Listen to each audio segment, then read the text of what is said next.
السلام علیکم ورحمۃ اللہ وبرکاتہ۔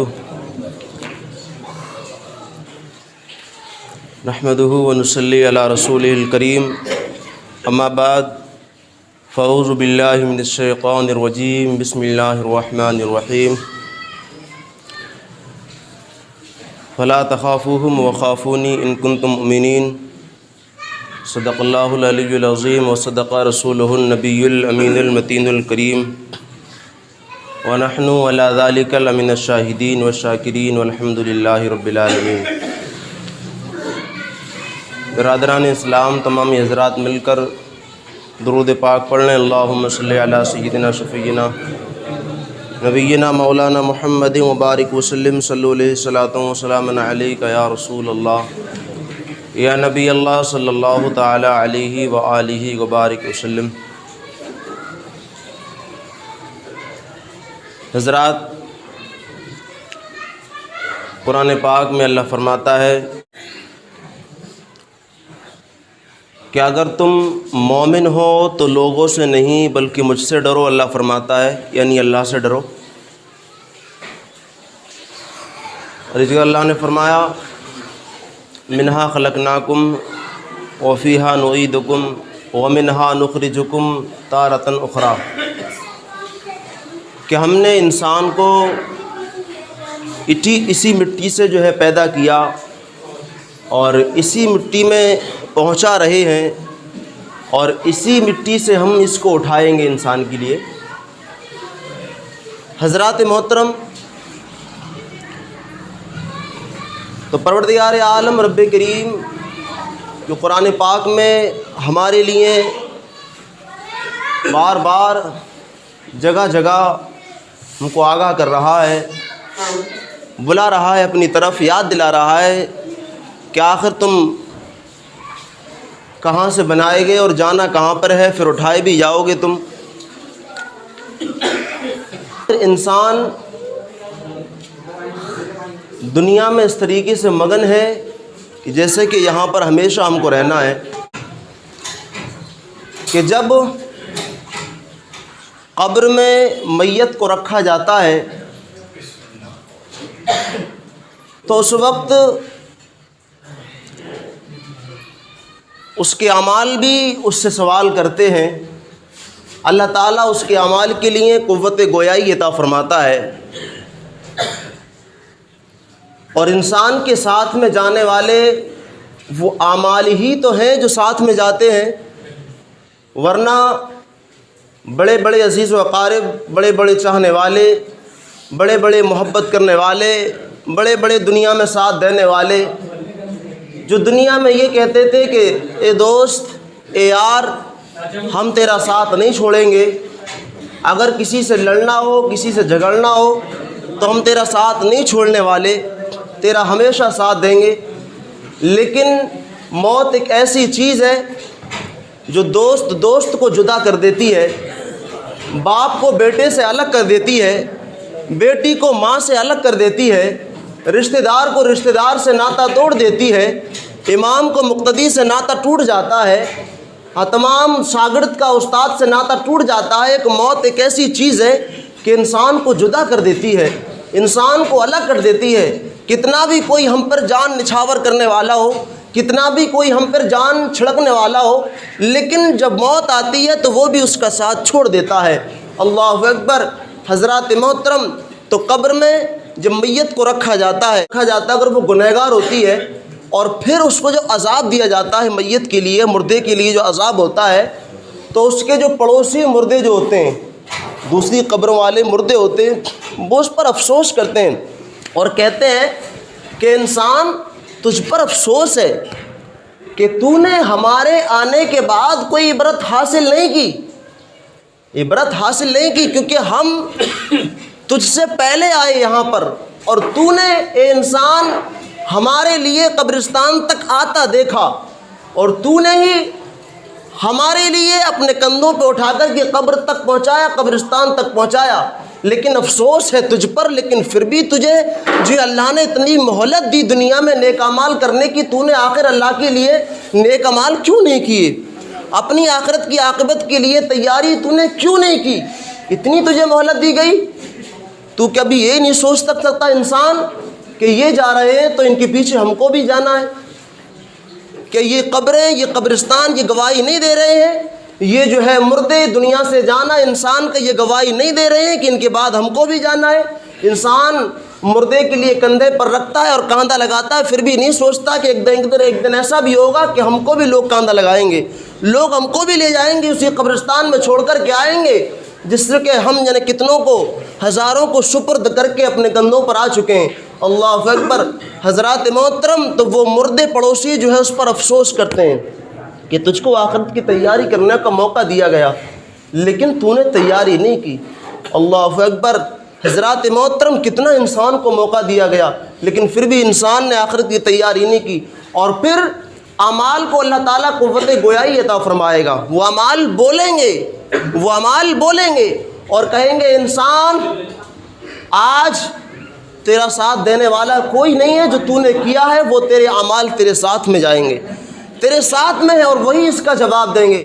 اللہ اکبر۔ جب انسان کو دفن کر دیا جاتا ہے تو اس مردے کے لیے اس کے سر کے طرف سے عذاب کے فرشتے آتے ہیں عذاب دینے کے لیے اس کے سر کی طرف سے فرشتے آتے ہیں عذاب دینے کے لیے۔ تو اس کے جو ہے روزہ کھڑا ہو جاتا ہے، روزے کا عمل کھڑا ہو جاتا ہے اور کہتا ہے کہ فرشتوں اس کو سر کی طرف سے عذاب نہیں دے سکتے آپ، کیونکہ یہ جو ہے گرمی کے لمبے دنوں میں اللہ کے لیے روزے رکھتا تھا، اس نے روزے رکھے اور اسی سر سے یہ لمبی عبادتیں کیا کرتا تھا، سجدے کیا کرتا تھا۔ وہ فرشتے پلٹ جاتے ہیں عذاب کی، اس کے سر اس کے جو ہے پیروں کی طرف سے وہ فرشتے عذاب دینے کے لیے جاتے ہیں، تو پھر اس کے اعمال کھڑے ہو جاتے ہیں، اس کا حج، اس کی جو ہے جہاد اور اس کی جو ہے صدقہ و خیرات کھڑے ہو جاتے ہیں اور کہتے ہیں کہ فرشتوں اس کو عذاب ادھر سے مت دو، کیونکہ یہ ان پیروں سے جو ہے چل کر کے اللہ کی عبادت کے لیے جاتا تھا اور جہاد بھی کیا کرتا تھا، ان پیروں سے یہ حج کے لیے گیا تھا۔ اللہ اکبر۔ بہت ساری عبادتیں اس کی کھڑی ہو جاتی ہیں، اعمال کھڑے ہو جاتے ہیں، اس کے بعد وہ فرشتے اس کے ہاتھوں کی طرف سے آتے ہیں تو جس کے اعمال کھڑے ہو جاتے ہیں، صدقہ و خیرات کہتے ہیں حضرات محترم کہ عذاب کے فرشتوں ادھر سے عذاب اس کے لیے مت دو، کیونکہ یہ ان ہاتھوں سے غریبوں کی مدد کیا کرتا تھا، ان ہاتھوں سے یہ صدقہ و خیرات کیا کرتا تھا، ان ہاتھوں سے غریبوں کا مظلوموں کی مدد کیا کرتا تھا۔ اللہ اکبر۔ وہ فرشتے لوٹ جاتے ہیں، اس کے بعد میں اللہ اکبر اس جو ہے میت پر انوار و رحمت کی خدا کی برسات ہوا کرتی ہے۔ اس کے اعمال جب انسان کے پاس میں نیک اعمال ہوں گے نہیں تو اس کے جواب دینے والا کون؟ ہم تو صرف یہ سوچتے ہیں کہ جوانی گناہوں میں گزار لیں، بس عیاشی مکاری میں جوانی گزار لیں، دیکھ لیں گے، پھر بڑھاپے میں 2-4 سجدے کر لیں گے بس۔ اور کچھ لوگ تو یہی سمجھتے ہیں کہ ہم اور ہمارا معمولی اب یہی بن چکا ہے کہ نماز عبادت تو صرف بڈھوں کا کام ہے، صرف بڑھاپے کا کام ہے، بس بڑھاپے میں نماز پڑھو بس جنت میں۔ یاد رکھنا نوجوانوں، جوانی اللہ تعالیٰ نے دی ہے، اللہ تعالیٰ نے ہمیں طاقت دی ہے اپنی عبادت کرنے کے لیے کہ رب کی عبادت کریں، ہم اللہ کو یاد کریں، اور یہ جوانی میں ہم گناہ کرتے رہیں اور یہ جوانی گناہوں میں گوا دیں اور پھر ہمیں جو ہے بڑھاپا آ جائے۔ پہلی بات تو بڑھاپے کی کوئی گارنٹی نہیں، اور بڑھاپا ہمیں مل بھی جائے اور بڑھاپے میں ہم کیا عبادت کریں گے؟ صحیح سے بڑھاپے کے عالم میں سجدہ بھی نہیں ہوتا، صحیح سے رکوع بھی نہیں کر پاتا انسان، بڑھاپے کے عالم میں کیا اللہ کی عبادت کرے گا؟ میں مایوس کرنے نہیں کھڑا ہوا ہوں، مایوس نہیں کر رہا ہوں، لیکن بات حقیقت ہے، کیا پتہ اللہ نے اپنی خفیہ تدبیر سے بڑھاپے کی عبادت کو قبول نہ کیا تو پھر کیا کریں گے ہم؟ کہ تجھے جوانی دی تھی، ہم نے کس لیے دی تھی؟ جوانی کا ٹائم دیا تھا، کس لیے دیا تھا؟ کہ گناہ کے لیے دیا تھا کہ گناہ کرتا رہے، بڑھاپا آئے تو عبادت کر لینا؟ میرے نوجوانوں یاد رکھنا، پہلی بات تو بڑھاپے کا کوئی جو ہے پکا ثبوت نہیں کہ بڑھاپا بھی ہم پا سکے، بڑھاپا بھی ہم کو مل سکے، لیکن ایک بات مان بھی لی جائے تو کیا جوانی کس لیے ہے؟ پھر حدیث پاک کے اندر آتا ہے جوانی کی عبادت بہت اعلیٰ عبادت ہے، اور حدیث پاک کے اندر ہے کہ جو جوانی کے عالم میں عبادت کرتا ہے، اپنی جوانی اللہ کی یاد میں لگاتا ہے، اللہ کی عبادت میں لگاتا ہے، میدان محشر میں کوئی سایہ نہیں ہوگا، اس وقت اللہ تعالیٰ عرش کا سایہ عطا فرمائے گا۔ عرش کا سایہ، ایک سایہ میں نے آپ کو پہلے بتایا تھا، اس بندے کے لیے سایہ ملے گا جس کے دل مسجد میں لگے ہوتے ہیں، بتایا تھا پچھلے جمعہ کو، جس کے دل مسجد میں لگے ہوتے ہیں، اور ایک وہ انسان جس کا جو ہے اللہ کی یاد کو جوانی کے عالم میں گزارے گا اور جوانی اس کی جو ہے اللہ کی عبادت میں گزرے گی، اللہ تعالیٰ اس کو عرش کا سایہ عطا فرمائے گا۔ اللہ اکبر۔ حضرات محترم، تو ہم کون سے جو ہے اللہ اکبر فکر میں ہیں کہ ہم جو ہے دنیا میں مگن ہیں اور دنیا میں لگے ہوئے ہیں، کوئی فکر نہیں عبادت کی، کوئی فکر نہیں عاقبت آخرت کی۔ اللہ اکبر۔ دنیا گناہوں میں گزار دی ہم نے، دنیا گناہوں میں لگا دی ہم نے زندگی پوری جو ہے دنیا میں لگا دی، گناہوں میں لگا دی، نیک عمل نہ کیے اور چلے گئے یوں ہی دنیا سے۔ کیا لے کر کے گئے؟ کیا لے کر کے گئے؟ دنیا میں آئے ہیں اچھے کام کرنے کے لیے، نیک اعمال کرنے کے لیے۔ اللہ اکبر۔ حضور سرور کائنات صلی اللہ تعالی علیہ وآلہ وبارک وسلم، حضور ایک رات کے لیے باہر نکلے اور نکلنے کے بعد میں ایک گھر سے آواز آ رہی تھی، ایک عورت جو ہے نماز کے لیے کھڑی ہے نیت باندھے ہوئے، اور وہ قرآن کی زور زور سے تلاوت کر رہی ہے اور قرآن میں ایک آیت پڑھ رہی ہے، حل اتاک حدیث الغاشیہ، حل اتاک حدیث الغاشیہ۔ یہ بار بار وہ عورت آیت پڑھ رہی ہے۔ اللہ اکبر۔ بار بار وہ یہ عورت جو ہے آیت پڑھتی ہے اور زار و قطار رو رہی ہے، آنسو بہا رہی ہے آنکھوں سے۔ اللہ اکبر۔ یعنی وہ یہ کہہ رہی ہے، اے لوگوں کیا تم تک جو ہے بھیانک دن آخرت کی جو ہے قیامت کے دن کی خبر ابھی نہیں پہنچی؟ قیامت کی تم کو ابھی خبر نہیں پہنچی؟ اللہ اکبر۔ یہ بار بار وہ آیت پڑھ رہی ہے، بار بار زبان سے کہہ رہی ہے۔ حضور جب سنتے ہیں اور سننے کے بعد حضور اپنی زبان سے کہتے ہیں، اللہ اکبر فرماتے ہیں، اور حضور کی آنکھوں سے آنسو جاری ہو جاتے ہیں۔ اللہ اکبر۔ حضرات محترم، اور حضور فرماتے ہیں کہ ہاں ہم تک وہ خبر پہنچ چکی ہے، ہم تک وہ خبر پہنچ چکی ہے۔ اس کے بعد میں حضور اپنے جو ہے حضرات محترم حجرے میں تشریف لے آتے ہیں، اور لانے کے بعد صبح کو صحابہ سے فرماتے ہیں، صحابہ سنو، اگر تمہیں کسی جنتی عورت کو دیکھنا ہے تو فلاں عورت کو دیکھ لو، فلاں عورت کو دیکھ لو۔ کہا کیا عمل ہے اس کا؟ کیا کہا؟ وہ راتوں کو، اپنی راتوں کو اللہ کی عبادت میں گزارتی ہے، اپنی راتوں کو گناہوں کے اڈوں پر نہیں گزارتی، اللہ کی یاد میں گزارتی ہے، اللہ کے ذکر میں گزارتی ہے، وہ سجدے میں نمازوں میں گزارتی ہے۔ اگر کسی جنتی کو دیکھنا ہے تو اس عورت کو دیکھ لو۔ اللہ اکبر۔ ہم تو صرف یہ سوچتے ہیں کہ نہیں، بڑھاپے کی عبادت ہے۔ یاد رکھنا، جوانی کا ایک سجدہ بڑھاپے کے 100 سجدے کے برابر ہے۔ بڑھاپے کے 100 سجدے۔ میں ضعیفوں کو مایوس نہیں کر رہا ہوں، لیکن یہ حقیقت اور نوجوانوں تمہارے لیے، کیا پتہ موقع ملا نہ ملا، کہ زندگی اسی لیے دی تھی کہ گندے گندے اسٹیٹس موبائل میں لگاتے رہیں، بس لوگوں کا دل خوش کرتے رہیں۔ لوگوں کا دل خوش کرنے کے لیے زندگی نہیں ہے، بلکہ اللہ کو خوش کرنے کے لیے زندگی ہم کو دی اللہ نے۔ اللہ رسول ناراض ہے، خوش نہیں ہے اللہ رسول ہم سے، ہمارے اعمال سے، تو پھر پوری دنیا کو ہم راضی کر لیں، ہمارا کوئی فائدہ ہے نہیں دنیا میں آنے کا۔ پوری دنیا راضی ہو جائے ہم سے، لیکن اللہ رسول راضی نہیں ہے۔ لوگ اپنے دوستوں کو، یاروں کو، رشتہ داروں کو، خاندان والوں کو، تمامی کو راضی کرنے کے لیے پوری محنت لگا دیتا ہے، پوری قوت صرف کر دیتا ہے، پوری ہمت لگا دیتا ہے کہ فلاں میرا یار ناراض ہے، اس کو راضی کرو، کچھ بھی کرنا پڑے راضی کرو۔ لیکن یار، جس نے پوری زندگی ہم کو دی، جس رب نے ہم کو تمام زندگی دی، اگر ایک ایک نعمت کو شمار کیا جائے تو اللہ اکبر، کتنی نعمتیں دی اللہ نے ہم کو، کیا ایک نوالے کی نعمت کا ہم شمار کر سکتے ہیں؟ حدیث پاک کے اندر آتا ہے کہ تم اپنی نعمت کا، بلکہ ایک نعمت کا شمار نہیں کر سکتے۔ شمار، ایک نعمت کے پیچھے کتنی محنتیں چھپی ہوئی ہیں، ایک نعمت کے پیچھے۔ اللہ اکبر۔ تو اللہ نے اتنی نعمتیں ہم کو عطا کی، سب کچھ دیا دنیا کے اندر، اللہ اکبر، اتنی نعمتیں دی، پھر بھی ہم اس کو راضی نہ کریں، اس کے اچھے راستے سے ہٹ کر کے ہم گناہوں کے راستے پہ نکل پڑیں، تو بتائیں کتنی بڑی جہالت کی بات ہے یہ انسان کی۔ نوجوانوں، اللہ کی عبادت کی طرف آؤ، اللہ کی طرف آؤ، گناہوں سے توبہ کرو اور رب کی بارگاہ میں گڑ گڑاؤ۔ اور آدھی رات میں رونے والا انسان اللہ کو یاد کر کے، دنیا داری کو یاد کر کے نہیں۔ لوگوں کا آج کل عشق بچھڑ جائے، لوگوں کی محبت بچھڑ جائے تو لوگ آنسو بہاتے ہیں۔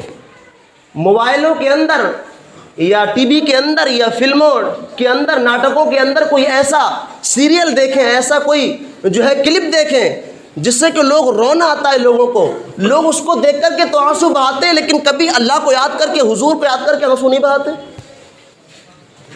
فلمیں دیکھ کر کے لوگ آنسو بہاتے ہیں، موبائلوں کی کلپ دیکھ کر کے انسان آنسو بہاتے ہیں نوجوان آج کے، لیکن ذرا کبھی اللہ کو یاد کر کے بھی آنسو بہائے ہیں؟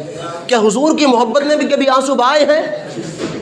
کیا کسی کے اگر ماں باپ دنیا سے چلے گئے ان کو یاد کر کے کبھی آنسو بہائے ہیں؟ لیکن نہیں، اپنے جیسے انسان کے لیے دنیا کے جس کی کوئی حیثیت نہیں ہے، جو ہیرو ہیرون ہم کو جانتا بھی نہیں، اس کو یاد کر کے آنسو بہاتے ہیں۔ ارے جو نبی میدان محشر میں، قبر میں، حشر میں کام آئے گا، اس کے لیے کبھی آنسو نہیں، ان حضور رحمت للعالمین کے لیے کبھی آنسو نہیں، کبھی ان کی یاد نہیں، کبھی ان پر درود نہیں، کبھی سلام نہیں۔ یہ کیا معاملہ ہے؟ آخر ہم ثابت کرنا کیا چاہتے ہیں؟ ہم یہ ثابت کرنا چاہتے ہیں کہ دنیا سے محبت کرنے آئے۔ اب یہ پتہ چلا کہ ہم آخر محبت کس سے کرتے ہیں، ہیرو ہیرون سے یا حضور سے؟ یہ نوجوانوں کے لیے خاص کر کے آج کا پیغام ہے، یہ کس سے محبت ہے ہمارے لیے؟ اگر ہم سے ہمارے لیے حضور سے محبت ہوتی تو حضور پر زیادہ جو ہے وقت ہم حضور پر درود پڑھنے میں گزارتے، حضور کی یاد میں گزارتے، اللہ کی یاد میں گزارتے، لیکن ہم نے تو سارا دن جو ہے، سارا ٹائم ہم نے ہیرو ہیرون فلموں میں وقف کر دیا، موبائل میں وقف کر دیا۔ یہ ہمارا کیا معاملہ ہے؟ ہم ثابت کرنا کیا چاہتے ہیں؟ ثابت کرنا نہیں چاہتے، ثابت ہو چکا ہے ہمارے لیے حضور سے محبت نہیں، ان سے نچنیوں سے محبت ہے۔ یہ ثابت کر دیا نوجوانوں نے، آج کے نوجوانوں نے۔ اور یاد رکھنا، آج کے اگر کچھ نوجوان، ہمارے ٹائم ہو چکا ہے، آج کے ہمارے والدین اگر کچھ سدھرے ہوئے ہیں تو ان کی اولاد اتنی بگڑی ہوئی ہے، اور ایک ٹائم ایسا آئے گا جب اولاد کے لیے، نئی اولاد کے لیے ماں باپ بگڑے ہوئے ملیں گے تو ان اولاد کا کیا ہوگا؟ سمجھ میں آئی کچھ؟ یعنی والدین اگر کچھ سدھرے ہوئے ہیں تو ان کی اولاد ایسی نکل رہی ہے، جب یہی اولاد جب ماں باپ بنیں گے بگڑے ہوئے تو ان کی اولاد کو سکھانے والا، سدھارنے والا کریکٹر، ان کا انداز، پھر وہ کس کا انداز لیں گے، کس کا طریقہ اپنائیں گے، تو اس اولاد کا کیا حال ہوگا؟ سوچو ذرا، وہ اولاد کتنی بگڑی ہوئی پیدا ہوگی۔ یعنی دن بدن ٹائم جو ہے قیامت کی طرف بڑھتا جا رہا ہے اب، لیکن انسان کو بھی ہوش نہیں ہے، مسلمان کو بھی ہوش نہیں ہے۔ مسلمان صرف مگن ہے نیٹ پر، مسلمان صرف مگن ہے دنیا داری میں، مسلمان صرف مگن ہے بس اس دنیا میں، آخرت کے لیے کچھ نہیں۔ یاد رکھنا، جو حضور قبر میں کام آئے، حشر میں کام آئے، میدان محشر میں کام آئے، اور دنیا میں کام آئے، ان حضور کے لیے بالکل ٹائم نہیں، دنیا داری کے لیے ٹائم نکالتے ہیں ہم۔ مولا تعالیٰ ہم تمامی کو اللہ رسول کے لیے ٹائم نکالنے کی توفیق عطا فرمائے، اللہ کو یاد کرنے کی توفیق عطا فرمائے، نماز پنجگانہ صحیح وقتوں پر ادا کرنے کی توفیق عطا فرمائے، بالخصوص ہم تمامی نوجوانوں کو جوانی کے عالم میں عبادت کرنے کی توفیق عطا فرمائے۔ وما علینا الا البلاغ۔ السلام علیکم ورحمۃ اللہ وبرکاتہ۔